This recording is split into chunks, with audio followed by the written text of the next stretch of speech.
We are getting ready to go on a road trip tomorrow, so we thought this would be the perfect opportunity to show you how we convert our regular minivan into a camper van. It's nothing fancy.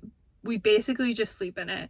We don't take showers, we don't cook, but it gets the job done. It's super handy, and it leaves us being able to use our regular car for our day-to-day purposes and then switch it out for a little camper vehicle whenever we want to take fun trips. We are in a Honda Odyssey. It's a little bit older, and this car has 3 rows of seats, which is really nice. So obviously this first row, and then the middle row slides in and out super easily because they're on rails, so we can just pop those in and out. We actually usually have them out because we like to haul things with this. We kind of use it as a little truck. We put wood in it or different materials for our various projects in the van, and it's super easy to get stuff going around and bring it back home. And then the third row of seats folds up and down into a well in the back, so you can make the back flat.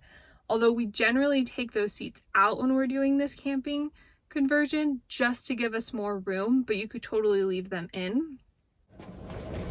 All right, we just finished getting the van all emptied out and ready for the bed. We have these seats that are gonna stay in. We have this empty well that we're gonna use for storage and maybe the bucket toilet. And I just wanted to show you how truly spacious it is without anything inside. So I'm 5'8", I'm not small, and I can fit all the way down. I can keep my feet up. It's so huge. So once we get the bed in, obviously we're not gonna have this much room, but we're gonna have plenty of storage underneath the bed. It'll keep us elevated, but not too close to the ceiling. So we're gonna show you how we put that in now. Here we go. This is the bench seat out of the car right now. So this is what it looks like, folded up. So if this was more 90 degrees, that would be our sitting position. And then when we want to go to sleep, we just pull the levers and make it long so we can lay down.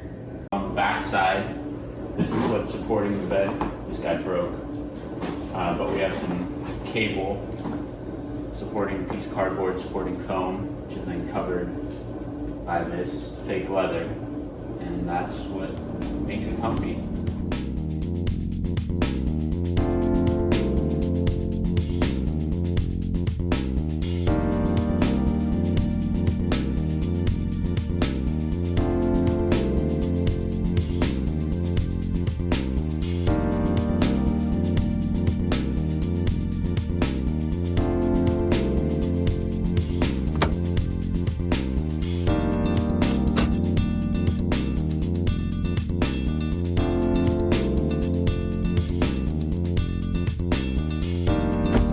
So here it is flat. Almost flat. Almost flat. We have the holes cut right here for seat belts.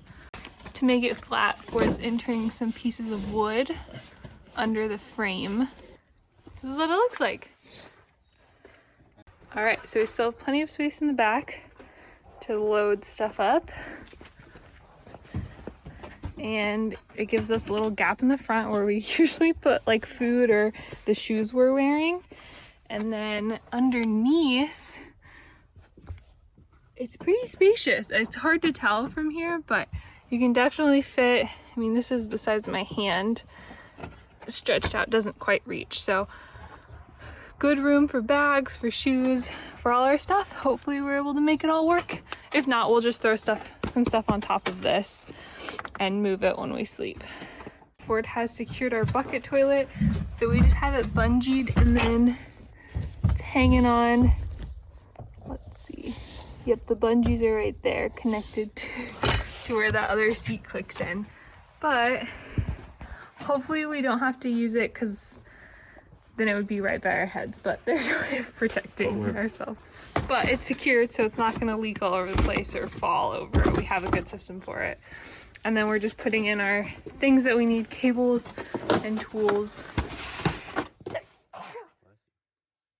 I went ahead and threw a sheet on the whole thing that protects us from scraping up our legs on this stuff. Just makes it a little bit softer and makes the bed a lot comfier.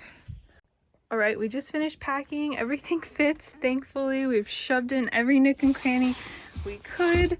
The only thing we haven't mentioned are our window covers. So they're literally just cut out of cardboard. They're nothing fancy, but we have inside written so we know which direction they go. And we just slot these into the windows when we're ready to go to bed, and they work so great. Hopefully in the future we'll make insulated ones so they keep us, you know, warmer and cooler. But for now, this is what we have, and we'll have to show you on the road how we use them. All right, we are on the road, ready to go. We have the van all packed up and ready. We have the bed, we have our stuff, and we are going to be sleeping in the van on our road trip. Yeah, so if you want to see how that goes and how we make this work, check out our next video. See you then.